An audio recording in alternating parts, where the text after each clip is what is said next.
26 mars 1998, Jean Charest, devant Dieu et les hommes, il dit « Oui, je le veux ».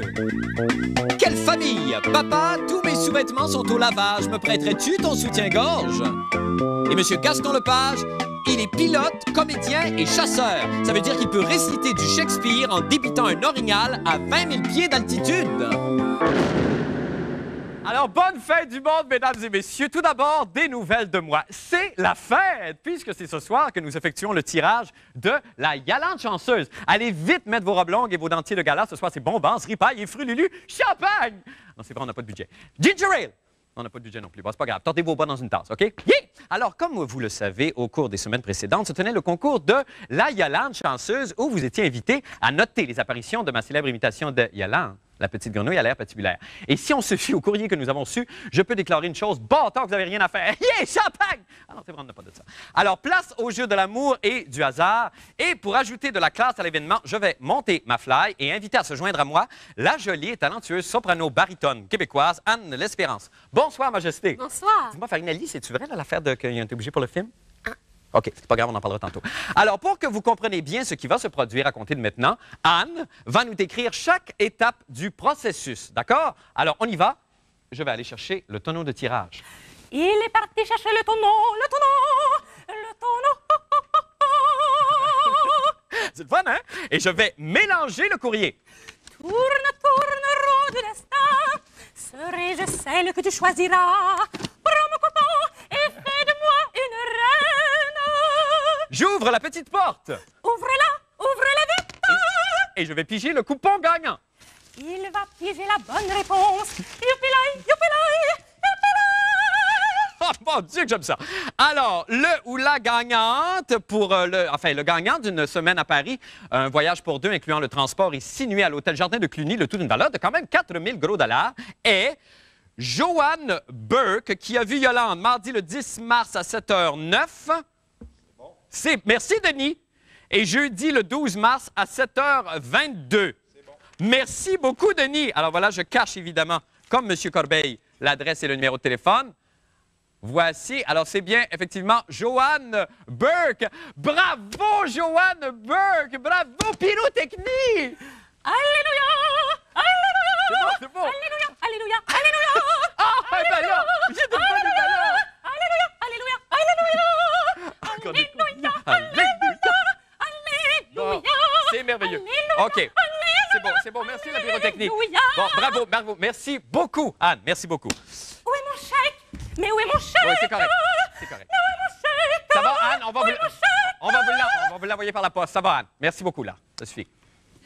OK, maintenant, pour les nouvelles de la fin du monde. Eh bien, prédiction économique. Demain, les actions des nettoyeurs vont faire ça. Et pourquoi? À cause du splouchage de joie dans les jupes libérales et du dégoulinage de félicité dans les pantalons fédéralistes à la déclaration de la candidature de M. Jean Charest à la chefferie du PLQ. Après des jours et des jours de réflexion, le sauveur, le Messie, le Christ, s'est amené ce soir à Sherbrooke pour annoncer qu'il faisait le saut en politique provinciale. Personnellement, là, pour tout vous dire, je ne m'y attendais tellement pas, là. J'ai pas vu ça venir pantoute. J'ai perdu connaissance. On a été obligé d'importer une gifleuse professionnelle des États-Unis pour me réveiller. Elle fait juste ça, d'ailleurs, réveiller du monde qui n'en revienne pas. Ça coûte une fortune, par exemple. 1000 pièces la claque, 2 pour 1500. Combo de luxe, sa sœur, elle vient puis elle te brasse en plus. Bon, en tout cas, toujours est-il que Charest a dit oui et que son éternel rival, M. Jean-René Dufort, le pou assoiffé de pouvoir, a eu lui aussi une journée très occupée à Sherbrooke. D'ailleurs, on va le rejoindre à l'instant même. Bonsoir, Jean-René. Salut, Marc. Alors, premièrement, écoutez, avant que vous commenciez, je voulais juste vous féliciter, Jean-René, pour votre courage, votre détermination, parce que là, vous êtes en camp ennemi. Écoute, j'ai la momoute fatiguée. Mais là, racontez-moi, vous êtes arrivé à Sherbrooke ce matin très tôt. Ouais. Comment s'est déroulée votre journée? Ça s'est déroulé très bien. D'ailleurs, on a préparé un petit compte-rendu pour cette journée-là. Oui. Aujourd'hui, ça a été une journée assez fébrile à Sherbrooke. Ça se termine ce soir. D'ailleurs, ici, présentement, tous les libéraux sont en train de prendre des bières pour fêter et les conservateurs parce qu'ils sont déprimés. Pour pleurer, oui. Et si tu veux, on peut regarder mon compte-rendu de la journée. OK, on regarde ça tout de suite. Tout transpirait la fébrilité à Sherbrooke ce matin. Et la population attendait avec frénésie l'annonce officielle de Jean Charest. Idéal pour l'aréna. Il s'agit juste de passer la quête. Moi, de mon côté, opportuniste comme toujours, j'avais monopolisé les ondes locales afin de rallier le Sherbrookois moyen à ma cause. Jean Charest va annoncer qu'il sera dans la course au leadership du Parti libéral, mais il ne sera pas chef avant son couronnement. Il nous reste donc une chance de convaincre les gens du Parti libéral de m'accepter comme futur leader du Parti libéral. Profitant pleinement d'une bouffe gratis, je me suis ensuite dirigé au vieux clocher de Sherbrooke, rejoindre les 28 coupoles satellites réunies pour l'événement Charest. Il ne restait plus qu'à attendre 5h30, caché dans mon camion. Bon, 5h30, c'est l'heure d'aller voir Jean, accompagné pour des raisons évidentes de Tito, mon bouncer loué. Aussi surprenant que cela puisse paraître, j'ai réussi à rentrer, mais je fus rapidement accompagné de 2 polices en veston qui s'assurèrent de mon calme relatif. Et devinez quoi? Charest a dit oui. Ah, ben quand même. Là, expliquez-moi une chose, Jean-René. Là, les gens du Parti libéral, l'équipe de Charest, là, c'est vraiment, on parle là, du nœud, là. Comment ils vous perçoivent maintenant? Vous êtes connus, ça a pris des dimensions énormes. Là, on a vu les 2 policiers qui vous ont accueillis. Comment ils vous reçoivent? Est-ce qu'il y a des commentaires que vous avez entendus à votre propos? Bien, au début, dans la journée et au début de la conférence de presse, il y avait une très grande fébrilité à savoir que c'est qu'il va faire. Et d'ailleurs, les 2 gros monstres de la police sont venus me coller assez rapidement et m'ont fait comprendre qu'il fallait pas que je bouge trop pendant la conférence. Après la conférence, les gens ont trouvé un peu plus drôle ma présence. Et tout à l'heure, j'étais sur le parquet, là où la bière coule à flot, et je suis l'ami de tous, même. Arrêtez donc, vous! Écoute, j'ai été invité par le Parti conservateur à présenter ma candidature parce qu'ils sont un peu déprimés. C'est pas vrai? J'y songe. Ah J'y songe. oui? Oui, Les conservateurs. Ben oui, ben coudonc, pourquoi pas, Jean-René? Qu'est-ce que vous en pensez, vous? Ben, je sais pas. Je vais prendre la fin de semaine pour réfléchir. Oui. Je suis très fatigué. Il fait chaud. Oui. Ça sent le politicien à la patte cassée ici. Okay. Et ma moumoute a besoin d'un sérieux Un peu de lavage. repos. Bon, écoutez, alors en terminant, donc, Jean-René, on va écouter l'annonce officielle de M. Charest, si vous voulez bien. Puis après ça, ben, on va devoir se quitter, mais on va se tenir évidemment au courant là, en ce qui vous concerne. Ça a l'air qu'il a dit oui. Hein? Moi aussi, j'étais très, très, très surpris. Oui. Ah oui? Bon, c'est bon. On écoute la déclaration officielle de M. Charest. Merci beaucoup, Jean-René Dufort. Merci. Bye. Salut. Bye. J'annonce aujourd'hui ma démission à titre de chef du Parti progressiste conservateur du Canada. Cette démission prendra effet le 3 avril prochain. Je serai donc candidat à la course au leadership pour succéder à M. Daniel Johnson comme chef du Parti libéral du Québec. Mon Dieu, que de passion dans la voix, que de flamme. On s'en va faire une petite pause et on revient avec d'autres nouvelles. Restez avec nous. On écoute. Mais est-ce que les gens, des fois, se doutent en te regardant à un moment donné que tu es transsexuel ou qu'il y a quelque chose qui ne va pas? Par ma voix, des fois, oui, ils peuvent s'en douter. Par ma voix, ils peuvent s'en douter, mais ils ne sont pas sûrs. Plus les femmes que les hommes? C'est bien dur à dire, ça dépend. Quand je pesais 135 livres, je pouvais tromper tout le monde, alors tu sais. C'est parce que là, j'ai repris de la cortisone un petit peu, ça m'a engraissé un petit peu. Mais à un moment donné, je pesais 135 livres, alors ça n'a pas pantoute. Il y a juste la voix qui me trahissait. Okay. Moi, je me sens bien comme je suis, je me sens plus femme comme. Puis je me sens pas obligé de me mettre du maquillage dans la face si ça me tente pas. Est-ce qu'il y a des hôpitaux qui font l'opération? Oui, il y en a. Lesquels? Il y a l'Hôtel Dieu qui le fait, puis l'Hôpital général de Montréal. Ah oui? Mais à l'Hôtel Dieu, je suis pas mal barré. Pourquoi? J'ai eu des litiges avec eux autres. Parce que pour eux autres, un transsexuel, comme je t'ai dit l'autre jour, ça reste pas avec sa femme. Qu'est-ce que c'est de vivre avec un mari transsexuel? Moi, j'accepte de vivre avec lui. Puis c'est mon choix, puis je l'accepte. Je vis un jour à la fois avec l'aide de Dieu. Avec l'aide de Dieu. Ah oui.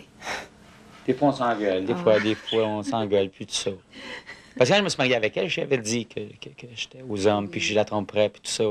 Puis elle, en échange, elle m'a demandé 4 enfants. Ah, ça a été un petit peu... Je n'ai pas demandé 4 enfants direct comme ça, là.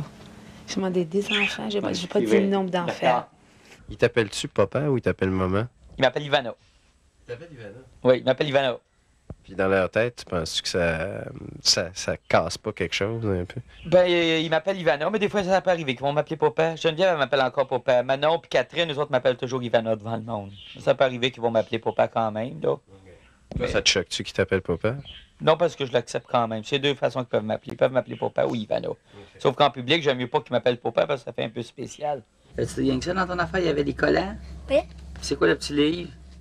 Ah, ça, c'est un livre que j'aime à faire. C'est le gars de c'est quoi? C'est des petits poneys? Ah, c'est des petits collants avec. Oui. Dirais-tu que tes enfants se sont rapprochés de toi depuis que t'es mieux dans ta vie? Oui. Oui. Oui, beaucoup, beaucoup, beaucoup. Est-ce que tes enfants te voient comme un original, à la limite même un clown? Non. 6, entre 0, 0, 0, 4. Ça fait un peu trop, tu trouves pas? Oui. Ça va arriver trop haut, attends. On n'est plus un couple hétéro. On le veut qu'on le veuille pas, on n'est pas un couple hétéro. Moi, d'ici à là, je suis femme. En bas, il est encore là, mais je m'en sers plus. Alors, pour moi, je suis une femme, puis je vais avec une femme, puis je couche avec elle. On est dans le même lit quand même. Mais alors... Donc, en tant que... T'es presque une lesbienne maintenant, c'est... Ben, pour moi, je me dis... peut-être pour les gens, oui. OK. Mais selon moi, quelqu'un qui se dit lesbienne, c'est quelqu'un qui fait le moins qu'une autre femme. Moi, c'est pas mon cas, parce qu'on fait rien. Idéalement, est-ce que tu aimerais pas mieux que Céline, elle aussi, se transforme en homme? Qu'elle accepte... C'est ça le fun. J'ai déjà dit, à part de ça, comme fantasme, oui, j'ai déjà dit ça. Le fun, j'aimerais ça, vivre avec un homme. Parce qu'avec elle, je m'entends bien. Avoir le choix, t'aurais pas refait une autre vie moins compliquée? Non. Non, j'aime ça. Ça a l'air fou à dire, mais j'aime ça. Okay. J'aime la vie que je vis. Je trouve qu'à travers les épreuves, à travers ce qu'on vit, Dieu nous donne quelque chose de bon à travers tout ça. Hey, c'est pour le moins une situation assez particulière. Manuel Follia, est-ce que ça marche? Vous avez passé combien d'heures avec eux dans la famille? J'ai passé presque 3 mois avec eux. 3 mois? Oui, je les ai rencontrés au Pakistan lors d'un voyage. C'est vrai? Oui, on les a ramenés ici. Non, okay. ça fonctionne. Ça fonctionne. Oui, c'est un couple qui s'entend bien, puis ça a l'air de bien fonctionner. Ça s'entend très bien, mais grâce à la foi, en fait, aussi, grâce à la grâce de Dieu. Et, la transformation n'est pas complète, la transformation de monsieur ou madame Ivanov. D'ailleurs, je les salue. Oui, bonjour. Mon Dieu, bonjour aux enfants. Bonjour aux enfants. Mais donc, la transformation physique n'est pas complète. Non, parce que pour faire la transformation physique, c'est-à-dire passer la transformation physique, il faut que tu sois... faut que tu aies passé par un comité de sexologues et de psychologues. Il faut que tu aies habité tout seul, en femme, cherché de l'emploi en femme pendant 2 ans. Et ensuite, tu peux le faire donc sur la castonguette, schlick. Tu peux te faire couper la bisoune. OK. La bisoune, et ça, oui, à peu près. Et puis, tu peux faire ça à l'Hôtel Dieu. Et ensuite, il faut que l'endocrinologue accepte aussi que tu le fasses. Sinon, alors, si ça vous intéresse, vous pouvez le faire pour 15 000 $. 15 000 $? Oui. Bon. Et puis, ou sinon, il y a une autre solution, c'est... Oui, c'est ça. Merci beaucoup. Bon, écoute donc, bonne chance, puis soyez heureux. C'est ça qui compte, après tout. Oui. Vous aussi, Manuel, soyez heureux. Absolument. On s'en va faire une petite pause et on revient avec la fin du monde des sports. Restez avec nous. Vous voyez, Ravi, il était plus jeune que moi quand il a fait ça, par exemple. Oui, mais il est mort très jeune, hélas. Ben oui, c'est ça. Alors, vaut mieux être, voilà, tweet plus longtemps, mais vivre plus vieux. Paul, vous, là... Oui. Vous vouliez parler du pool des poches. Évidemment, je voulais vous parler du pool des poches parce qu'avec les transactions, cette semaine, Mike Keane et Brian Skrudlin sont passés aux Rangers de New York. Oui. Donc, c'est excitant, le pool des poches. Ben, pas vraiment. Si je peux me permettre, je ne veux pas blesser personne et pas vous ni l'équipe des sports qui travaille tellement dur sur le pool des poches, mais on ne peut pas dire que c'est un succès, Paul. C'est vraiment, on parle... Écoutez, il y a plein de gens qui m'en parlent sur la rue. Il y a des commentaires sur le courrier électronique où les gens disent on ne sait même pas à quel classement on est rendu. Oui, mais... On n'a aucune idée de ce qui se passe avec ça. C'est un peu un flop qu'on pourrait rajouter. Non, sans vous blesser. Non, vous ne me blessez pas moi, mais vous blessez notre équipe d'informaticiens et d'informaticiens. Comprenez-moi bien. Regardez par exemple, regardez ça ici. Oui. Ça, c'est la section uniquement réservée au pool des poches. Jour et nuit. Je sais. Cette équipe d'informaticiens et d'informaticiennes diplômés en mathématiques s'affaire à remettre à jour le pool des poches. Je sais, mais tant d'énergie qui pourrait être mise peut-être ailleurs, autrement. Marc, c'est parce qu'on a eu un problème. Dès qu'on met le nom de Brashear dans l'ordinateur, celui-ci le rejette. Mais je vous promets que la semaine prochaine, je vais vous montrer ce que c'est vraiment que des... Ben non, mais c'est un flop. Non, vous allez voir ce que c'est vraiment qu'un flop. Nous avons fait le classement des 5 plus grands flops de l'histoire de la section des sports pour vous prouver que nous avons quand même le sens de l'humour et de l'abnégation en même temps. OK. On regarde ça tout de suite, alors. Pourquoi pas honorer la mémoire de l'ex-lutteur Johnny Rougeau, qui nous a quittés il y a un certain temps déjà, et nommer par exemple le matelas Johnny Rougeau. Le matelas Johnny Rougeau. All right. Bon. Ah non, mais là, c'est parce que... OK, c'est correct. Ah, ben là, il commence. Bon, il va l'enlever. Il va l'enlever, oui. Hey, c'est M. Villeneuve. C'est Jacques Villeneuve. Merci beaucoup à tous les deux. Bon, on va aller retrouver maintenant... Hey, merci, Paul. C'est Jacques Villeneuve. Il est swell d'être venu. Alors, je sens une profonde dépression dans votre voix, Paul. Oui, exactement. Combien de temps que vous êtes là, d'abord, Paul? Ça fait 1 heure, Marc. Et combien... Bon, votre objectif en arrivant, c'était combien? 3 millions. 3 millions? Combien vous avez obtenu à date? 0. Bon. Il s'agit de 2 étudiants qui nous ont écrit, qui sont à Murdochville en ce moment et qui rêvaient de devenir mademoiselle section des sports. Comprenez-vous pourquoi on met fin maintenant à ce concours-là? On revient avec les chips la semaine prochaine. OK? Nous avons pensé à un stratagème dans le but de stopper la Ferrari de Schumacher dimanche, soit placer une patate dans son exhaust. Oh, Seigneur! Bon, alors ça, Marc, ça, ce sont des flops. Vous n'êtes pas correct. Non. Et Patricia nous a promis un classement la semaine prochaine au Bon, ben, bonne chance, Patricia. On est de tout cœur avec vous. Pour une semaine. Ben oui, absolument. Merci beaucoup. Ben oui, c'est ça.